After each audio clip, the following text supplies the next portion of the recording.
Hello and welcome to an ATP Geopolitics video with myself, Jonathan MS Pearce. This is a look into an analysis of a claim that the Russian MOD have made with regard to a strike or some strikes on the Ukrainian town of Druzhkivka. And I'm going to try and see whether there is any veracity to what the Russians say and other pro-Russian commentators, or whether this is all nonsense, or whether we just can't really know in the current information space that we have. So what has happened? Well, this came about as a direct retaliation to the huge hit on Makivka that killed and wounded up to 600 Russian personnel that was stationed in some kind of technical college, a big 3 to 4 story building.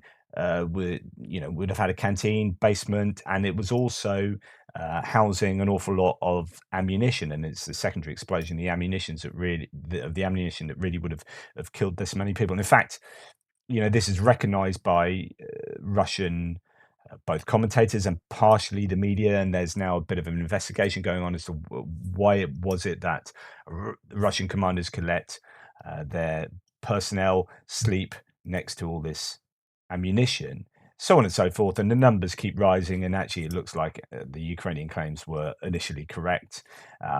But anyway, so that aside, this was a retaliation, and it was a hit in a place called Druzhkivka. I will show you that. So we've got Bakhmut here. Druzhkivka is there. Now, you can imagine with a railway station there that this is going to be a key place for loading and unloading equipment, maybe HIMARS and things like that, for attacks from behind the lines to places around Bakhmut.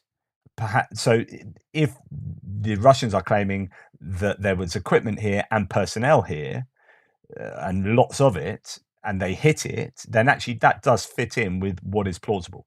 Okay, so the first thing to say is the claims of the Russians are making are somewhat plausible before we look at any data. So part of the issue is that there seems to be a conflation of several hits that happened at the same time. And in fact, as we'll go on to discuss later, possibly lots of missile strikes on Druzhkivka that night, and that could confuse matters greatly.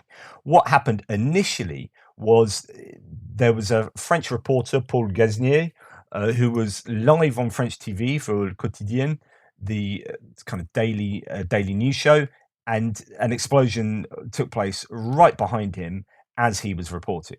So this is it. De notre équipe, donc ce qu'a vécu Paul,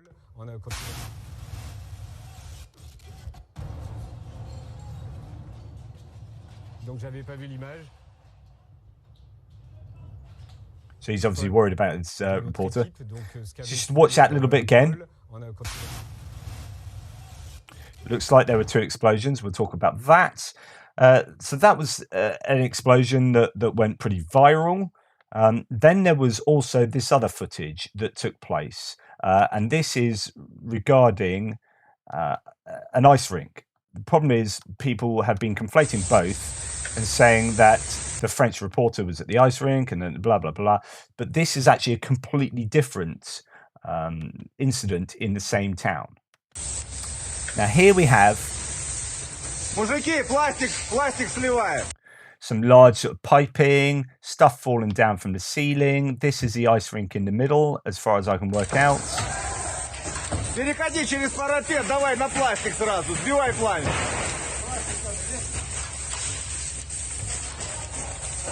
It's been partially put out and they're just putting out the rest.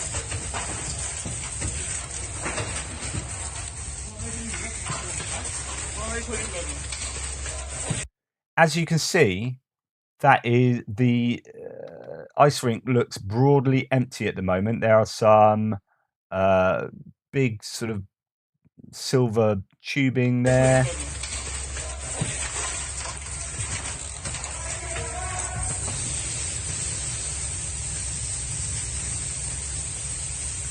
Quite a bit of rubble down that end. I mean, not that much, but a bit.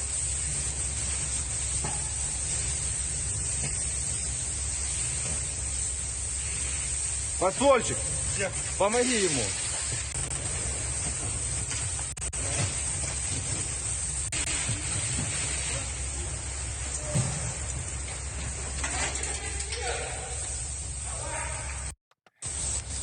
Now that footage, and this is important, came out really, really quickly after the incident.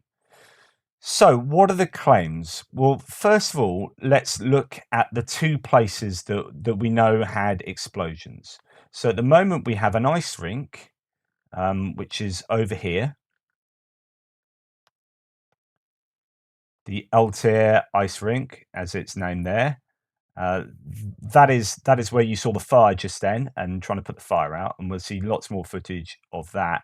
That is quite some way away from the railway station that's over here. Some claims that some munition cooking off from there flew over and hit the ice rink. I guess possible, but no good reason to think that's the case. Anyway, here is the railway station. Now, if I just do a bit of moving around here, because I'm going to hopefully show you where the French reporter was standing. So he was staying in a hotel, which I think is this place here. He was standing here, and the camera was here, and it was looking over there, and the explosion took place behind. So we have a look at that. There's a corner of a building. The explosion happened there, and there's a railway going across there. Okay.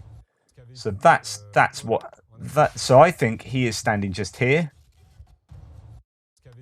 Still going off. So I think he is standing here. Let's see if I can now do a bit of going into 3D. Standing there, looking over. There we go. And I think he was, probably standing around here. You saw the corner of the building here. So he's probably there. This is a hotel he's staying in. And we know that, I mean, I'll bring in some more data about that in a second. And this is what's exploding. Now, okay, let's look at the Russian claims about what's happened. Here's a typical claim. This is actually posted by someone on my YouTube video yesterday, but it's actually a copy and paste from one of the main Russian claims. Ukrainian publics report that as a result of the Russian strikes, there's no longer an ice arena in Druzhkivka, part of the DPR under the control of Kyiv. This is not entirely true. Druzhkivka no longer has a platform for unloading military trains. According to our data, at the time of the impact captured on this video, an echelon was unloading with 2 HIMARS MLRS launchers, 4 Czech Vampires, and ammunition for them. Just out of interest, I don't know if you can work out that behind him anything is being unloaded. I don't know if... Didn't certainly... There were, okay, the first thing to note, and this is super, super important, right? If we're really unpicking this data, if you'll notice behind him, there is absolute blackness. There's not a torchlight. There's not a light on. There's nothing going on. There is one tiny light over there. But that's not where the explosion, that's over here, right? One tiny little light. In other words, no one is at that moment unloading anything. There's no work going on behind this reporter. So that's my first bit of data, which I think is really important. Okay, so we have him standing there, looking over there. The explosion you just seen happens here. The other thing to notice is, well, actually, let's go back to the claims first of all. So, according to our data, at this time of impact, captured on this video, so captured on that video, because that's the video they're talking about, an echelon was unloading with 2 HIMARS MLRS launchers, 4 Czech Vampires, and ammunition for them. I contest that claim, judging by the fact that it's completely dark. Also on this echelon, Ukrainian mobilized troops arrived and were transferred to resupply the battered units of the armed forces of the Ukraine near Artyomovsk. So there is no evidence of any humans behind. Like if you are unloading people off a train, right, you are you have to be able to see there are lights on the train, or you're using torchlight, or using mobile phone light. I'm going to go back to here as well, because I want to see if there's actually a train that we can see in this explosion. I can't see a train there.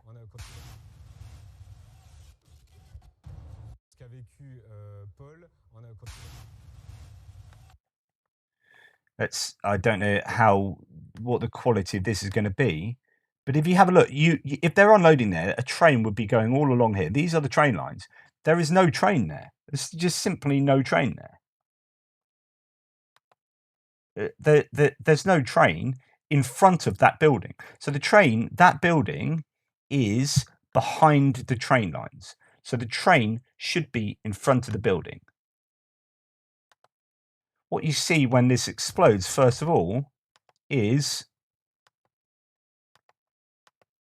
the building exploding, and you can just about make it out, but there is no train in front of that as far as I can work out. Okay, so that's that. Right, let's go back to the claim again. Also on this section, who were transferred to resupply the battered units of the armed forces of Ukraine near Bakhmut. The rubble is still being cleared, but according to morning data, enemy losses have already exceeded 100 people. So the claim here, and this is a direct answer, I guess, to one of these pro-Russians on my YouTube channel. The claim here is that 100 people and those HIMARS and everything died here, and there was so much rubble here that they're still clearing it. Actually, there's not that much rubble. That's not that big a building. In fact, what we can do here is a bit of geolocation. So some geolocation has been done to suggest that the building he's in front of is in fact that building I'm showing you there. Now that's the building there, right? It's not a massive building. You could squeeze 100 people into there, but it looks like all those 100 people are in complete darkness. And they're all squeezed in there, and they're all still trapped under the rubble, a day later. Like, that's not like the building in Makivka, which is a much bigger structure, 4 stories high plus basement, and has been destroyed by secondary explosions of all sorts of ammunition. Right. So anyway, that's part of the geolocation of that site. Okay, back to the claim again. And the ice arena in Druzhkivka was damaged as a result of the detonation of rockets to the MLRS of the Ukrainian army. Says a telegram, Donbass Tavushka, I think that's what that means. Or territorial group, I'm not sure. Yesterday, the Russian armed forces hit 2 Ukrainian positions in Druzhkivka in the Ukrainian-occupied part of the Donetsk People's Republic at the same time. The strikes targeted an AFU personnel position in the Altair Ice Arena building and a makeshift hangar near the railway station, near the Men Hotel used by foreign mercenaries and journalists. So that's near that hotel. So that's that journalist.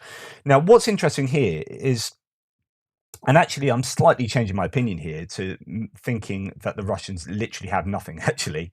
I thought that maybe the Ukrainians did lose some stuff in this. But we'll come on to my conclusions later. So here, it looks like these guys have just made up the conclusions based on looking at the footage, right? And then made some claims. Because it doesn't seem to make very much sense otherwise. I can't work out what's going on. The strikes targeted an AFU personnel position in the Altair Arena building and a makeshift hangar near the railway station. Well, I guess what they mean is that's the makeshift hangar, unless they're talking about behind it. But it's that building that was hit, so there's no evidence of a hangar being hit.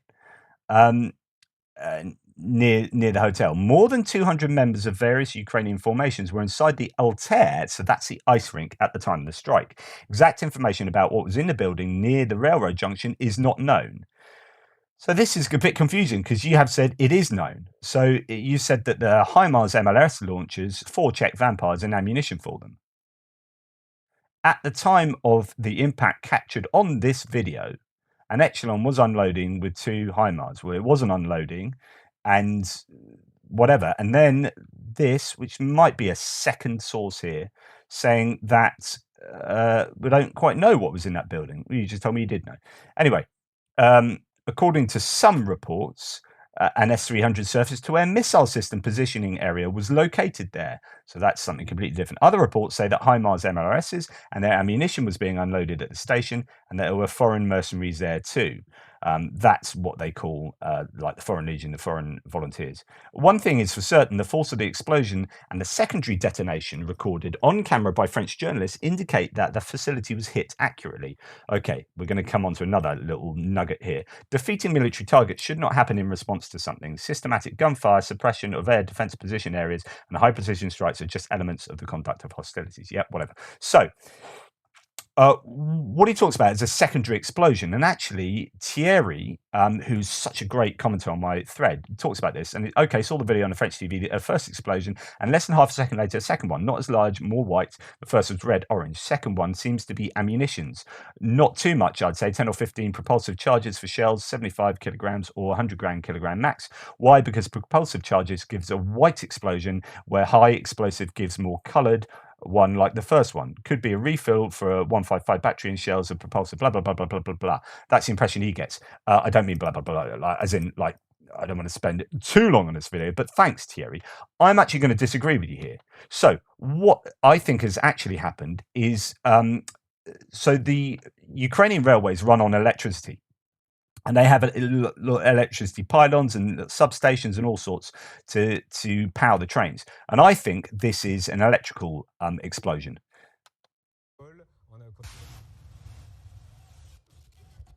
Personally, it looks to me like that's an electrical explosion. Which other people said, and because it's actually it goes off and then stops straight away. So if you go there and it stopped. As the camera goes to the side, the white flare stops immediately. There's no length to that explosion. There's no repeated explosions, lots of ammunition going off. It's a flash, and then it stops. So my opinion is that that is the electricity from that powers a lot the railway lines. So again, to go back to this. I don't know that that shows any evidence of any vehicles or actually any ammunition going off. I think it was a hit on that that building. There might have been some stuff inside that building. There could have been some ammunition or something. It's a fairly sizable explosion. I don't know what a single explosion of an S-300 looks like, right? So I have to admit that I don't know whether this initial hit is what you'd expect from a single S-300, but it looks pretty plausible to me. And that to me looks like a building that's been taken out by an S-300, and there's an electrical flash that happens afterwards. So then what we have is what the Russian MOD are now saying, and in fact they keep sort of increasing the amount of HIMARS that have been taken out in this. 5 HIMARS, 4 RM-70 Vampire MLRS, 800 missiles for MLRS, 8 vehicles, 200 manpower destroyed as revenge. That's just incredible. And let's look at what this guy says actually. And I will read out the subtitles. Whoever does this video takes a mickey and starts putting a clown face on this guy, but just concentrate on the subtitles. So he talks about how 6 HIMARS hit Makivka. So he talks about the Ukrainian hit of the Russian accumulation. So 6 HIMARS, and I think he says that 2 HIMARS get taken out. 2 shells were intercepted and 4 hit where military personnel were stationed. But he does make some admissions here. Ceilings collapsed from detonation of HIMARS missiles, he says. And unfortunately, during the removal of the rubble of reinforced concrete structures, the number of our dead comrades increased to 89. So they now accept that 89 have died. Among the dead was also Deputy Commander of the regiment, Lieutenant Colonel Bachurin. So that's quite an admission that the Deputy Commander of that whole regiment died with them. With the help of return fire, so this is retaliation. The MLRS from which Ukraine conducted strikes on Makivka was destroyed. So now we're starting to see what the intention of the strike was and the declaration. So this guy can now say to the Russian people, you know, that HIMARS, the exact HIMARS that took out Makivka, you know, all the stuff that everyone's moaning about on social media and in the back channels, and even officials are making complaints about this.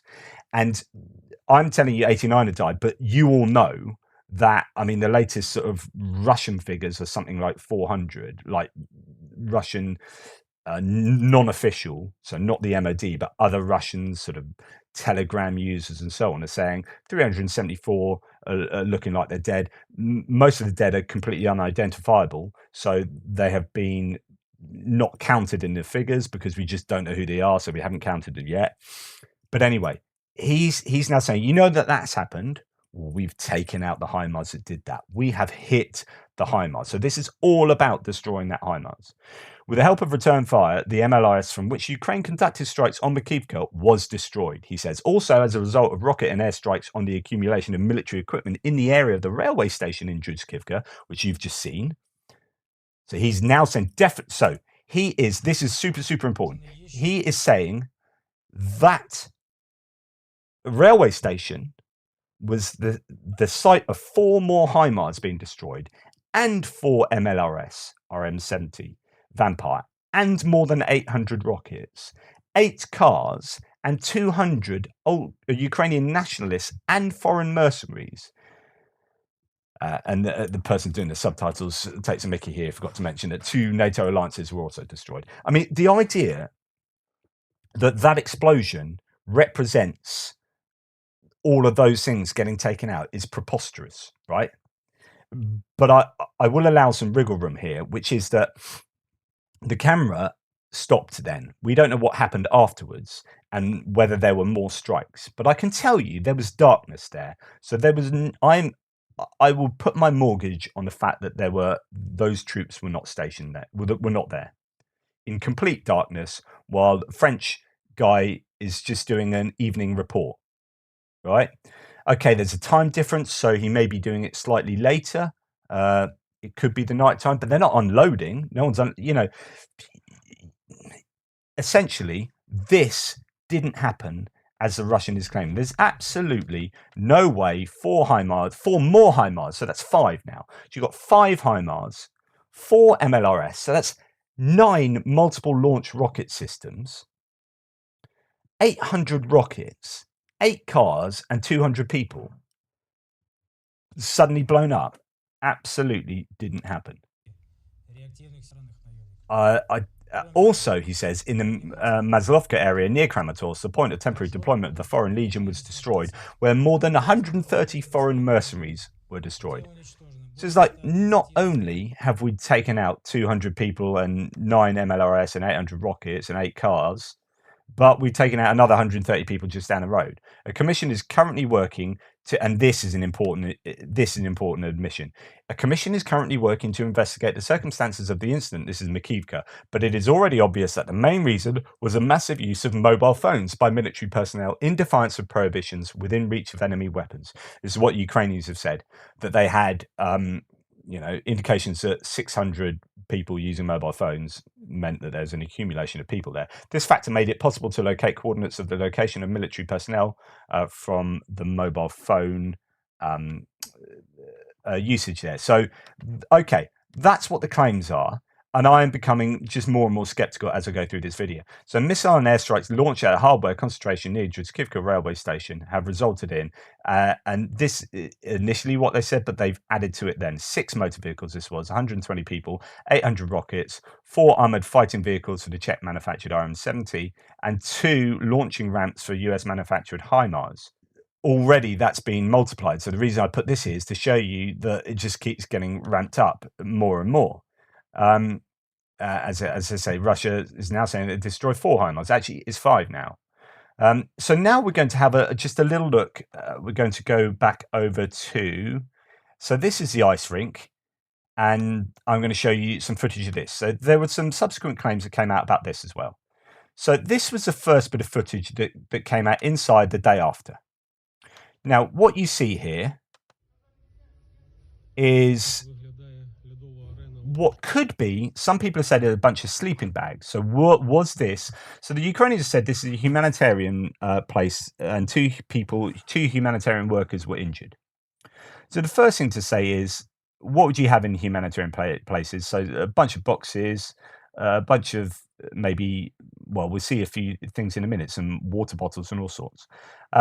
Maybe some mattresses or sleeping bags. If these are sleeping bags, I'd expect them to be in sleeping bag containers, so I don't think they are sleeping bags. Could they be mattresses, or could this be insulation from the roof? I don't know. This is an ice rink. It could be that. I mean, that does look like a sort of mattress there, doesn't it? But the thing is, if you had people sleeping on these mattresses, first of all, there's no blood. There's no sign of any people here. Now, as we saw from the fiery footage from the night before, which was literally as it had been blown up, there was no one there. Right, so unless they cleared all the dead bodies, 200 dead bodies out, and then put the fire out or whatever, and completely staged that all within like an hour, that's never going to happen. So from what I can work out, those guys that were working on the fire were on that far side over there, possibly. The other side of this stuff that you're going to see hanging down. So that's hanging down, and I think they were all the way over there, right? So you've got all of these mattresses, but there's no blood on them. And also, if you had people sleeping in that place, you would have no one just goes to sleep in their clothes, right? Fully dressed, goes to sleep on a mattress and has nothing else. You have blankets, you have a sleeping bag, you have your water bottle, you have your glasses, or you have your this and that, right? So if people were sleeping there, there's none of that there. There are just these kind of not even proper mattresses. Looks like mattresses you can use, or insulation from the roof, right? If it was insulation from the roof, you might still see bits of it up there, and you generally don't. So I don't think it is, but who knows? Just have a look up there as we go past. No, so I don't think it's insulation for the roof. But if it's mattresses, then they are mattresses for a humanitarian organization to give out to people so they can sleep comfortably in times of need, right? And those mattresses are blown all over the shop, right? There is no evidence that anyone's died there. There's no blood. There's no human remains. There's no remains of stuff people have with them. Literally none of it's there. So I am really, really confident in saying that there is absolutely no example of loss of human life from that video, from the ice rink. Now, there's another ice rink shot here. Now, some Russians have claimed that this is completely set up because the first bit of footage didn't have any bottles in, and now we've got a whole load of bottles. Look at this. Suddenly the ice rink has got a load of bottles in. Oh, it's to show it's a humanitarian place. Now, this is really important here. That first bit of footage was taken from standing just here, right? And I'll show you something in a second. Everything else is the same. There we go. We've got, right, I want to just show you why I'm pretty sure that this is the case. So there, I think someone was standing there, and in the first video, which I'm going to re-show you, you can see one bottle in the corner. In other words, standing there, taking a video down here and panning around there, right? They're not standing on the other side of the ice rink. They are standing here, right next to these very first sleeping bags, and then that big thing there. Okay, let's go back to that footage because I want to debunk that claim. So this is the footage. Now let's go to the very beginning of this footage. What do you see there? You see a water bottle. So that is a very, what would be right hand. If you're looking from where we were just looking, that's the left hand bit of water bottle. They are all stacked over here, right? But you don't see them. Just catches one water bottle, the very corner one. You've got that block in front of him there, and that other tube there. So I'm going to debunk that Russian claim. Because this guy, as far as I'm concerned, is standing there. You see that block in front of him, and then the other one there, and you can see the left-hand bottle there. So that's debunked. This is the Old Tear ice rink. It does look like it was genuinely being used to store humanitarian stuff that is then given out, mattresses and water and whatever's in these boxes and in those things and whatever. I don't think there is any evidence of human loss here. So here it says losses of the armed forces of Ukraine at Druzhkivka: 137 killed, 43 seriously wounded, were taken out from under the rubble. There literally is no rubble here. There's no way 137 people could be killed here. It just doesn't happen. That's not happened. There's no remains of them, but also there's not enough stuff there to kill 137 people, wound 43 others, and have 51 missing. The numbers may rise by the morning. That claim is wrong. Unless that claim is actually, and this is where I talk about where two of the claims could be conflated together, so that actually these two claims are kind of like a mixture between that and the railway station. Actually, the rubble is at the railway station, not there, but it's just a complete mess. It's just a complete mess. Okay, so I think we can safely say at the moment that it's unlikely that what the Russians claim is true is actually true. Then I looked into Paul Gesnier because I thought, right, let's go to the person who was actually there. What I wanted to know was, when that footage stopped, was there any continuation of bombing, of missile strikes? Because, you know, if that was the first of, say, 6 missiles that hit that place, then you could have substantial damage done. Now, this is where I will give the Russians some wriggle room. There's a little bit of elbow room here, and this is what I said earlier, that I think there may have been some things destroyed. But actually, I'm going to walk back that claim a little bit now, because of actually, as I've gone through this video live with you, or live for me, I've just come to the conclusion that, yeah, actually it is really highly unlikely that the Russians have done what they said. But here's what Paul Gesnier says. So a few seconds before, this is a Google Translate, so, you know, be aware of that. Paul Gesnier tells what happened after the explosion during his duplex. So Ukraine: a staggering explosion, a race for safety, confusion. The day after his duplex in the Donbass in Ukraine, disrupted by the explosion of a missile, the journalist from daily newspaper, that's Quotidien, Paul Gesnier, returned to this traumatic experience on Tuesday, January 3rd. Special correspondent of the show in Ukraine, the reporter was manhandled by the explosion of a Russian missile not far from him on Monday evening, January the 2nd. It says evening there. Is that evening French time? Is that late at night Russian, Ukrainian time? I don't know. When he was preparing to go live for the premiere of the year 2023 on the air, Daily had broadcast some particularly impressive images of the impact recorded a few minutes earlier, which you've seen plenty of times now. During the broadcast this Tuesday evening, Paul Gesnier explains that when the deflagration of the explosion hit them in Kramatorsk, the cameraman dropped the camera, which continued to turn, recording everything that happened then. When Jan Barthez asks his journalist if he and his team are safe, he replies that by definition, when you are in Ukraine, you are safe nowhere. He explains, however, that the team preferred to flee the Donbass to return to Kiev for more safety, whereas they had originally planned to stay longer.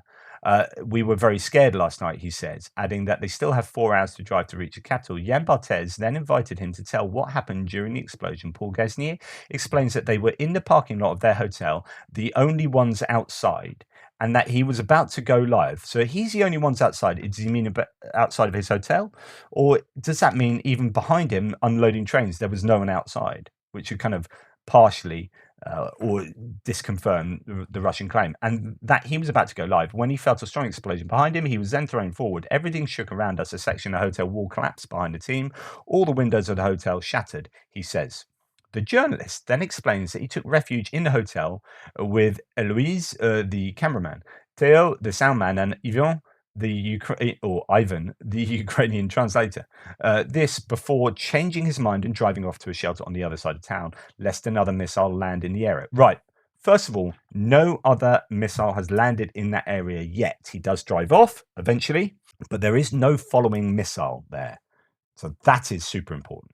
The reporter also reveals the images filmed by the camera, which was still running. The team can be seen seeking shelter, leaving their belongings at the hotel and speeding off in the car. "I'm so happy we're alive," said the Ukrainian fixer. "Damn, what a shock."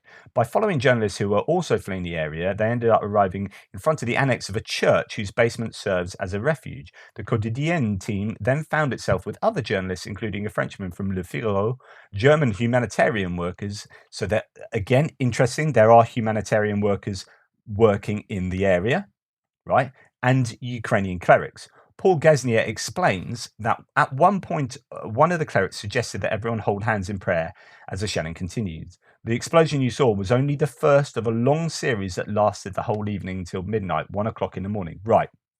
So now we got some other pieces of information. Now we know that he was outside before midnight. So his reporting was before midnight and not in say 3 in the morning because of the time difference. The explosion you saw was the first of a long series. So there was a long, and this is the wriggle room. There was a long series of explosions that lasted the whole evening until midnight or 1 in the morning, explains a journalist who confides to having been terrified by this experience. He concludes darkly, we came precisely to understand how Ukrainians lived in this war, and believe me, it's terrifying. So this is a super important bit of information now that we know that there was only one missile there at the railway station, at least while he was still there. But missiles did continue to hit for possibly a few more hours. Who knows the exact length, what time he was originally doing his reporting. Okay, so the only wriggle room, in my opinion, the only wriggle room for the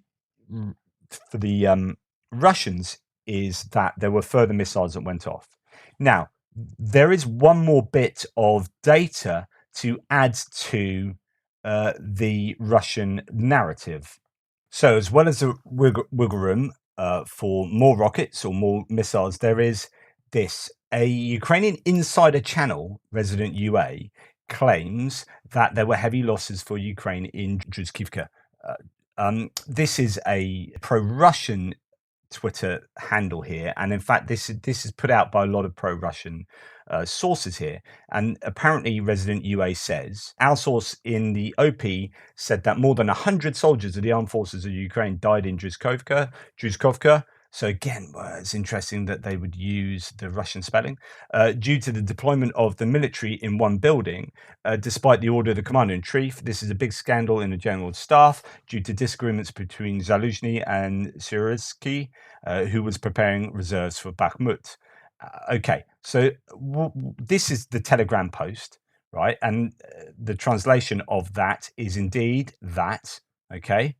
But when you go and look for resident UA, which is this, when you look for it on Telegram, that is what comes up. Okay, so this is my screen grab of Telegram, which is, it's a bot, right? This is a bot channel that must reproduce stuff. What can this bot do? I don't really know. I'd be interested to see if this is some kind of genuine channel or whether this is in fact controlled by Russians or, what have you. So this is the only Ukrainian source that appears to corroborate some details of the Russian claims that more than 100 soldiers of the armed forces of Ukraine died. Other than that, there's nothing. So I think my conclusion would be that the Russians are almost certainly talking a lot of nonsense here. Could there have been damage done by other missiles? Possibly. So there is some wriggle room. There's a possibility that other missiles have done some damage that we don't see from these two places. I don't think any significant damage was done at the railway station, but this is where explicitly the Russian MOD and some Russian figures are saying the damage and the deaths took place. So, but I don't think that's possible, and I don't think there were any deaths at the ice rink. And in fact, the Ukrainians saying 2 humanitarian aid workers being injured seems really quite plausible. And so I don't believe the Russians, but there might have been some loss of equipment there somewhere in Druzhkivka. There could have been some equipment in this building behind him. This is why I say there might be something. This explosion could represent maybe a couple of vehicles were parked behind it. Do you know what I mean? Like I can't rule out that there weren't like 2 HIMARS parked next to that building that have been destroyed. So that's why I'm not going to say 100%, but I'm fairly confident that there won't be the loss of life that the Russians have claimed. I don't know. What do you think? There's been lots of opinions from others on my channel, which I've been really, appreciative of. So Thierry, as you saw earlier, said that. Nwari said, what is special about the ice rink is that the video of the rescue team went viral just minutes after the strike, clearing away 120 corpses and heavy equipment from a burning building in time leaves a lot of doubts open. What is interesting about the transition is that it is within sight of a hotel, which is a rallying point for Western reporters. Some were also injured. Shortly after the explosion, there was an arcing reaction from the power lines. See, again, this is actually confusing the ice rink with the railway station. There's an arcing reaction from the power lines. This is, I agree with that, which can clearly be seen in the video. There's no secondary explosions of significant debris.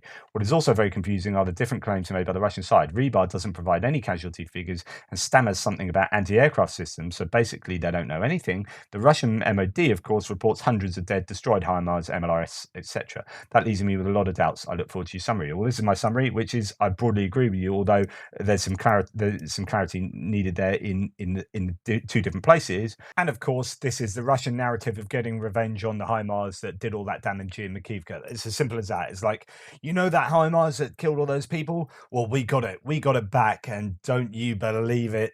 Look at these explosions. One of them was live on French TV. That was a HIMARS, that was. Yeah, you don't listen to these YouTube analysts who, they're all wrong. It was HIMARS, promise it was.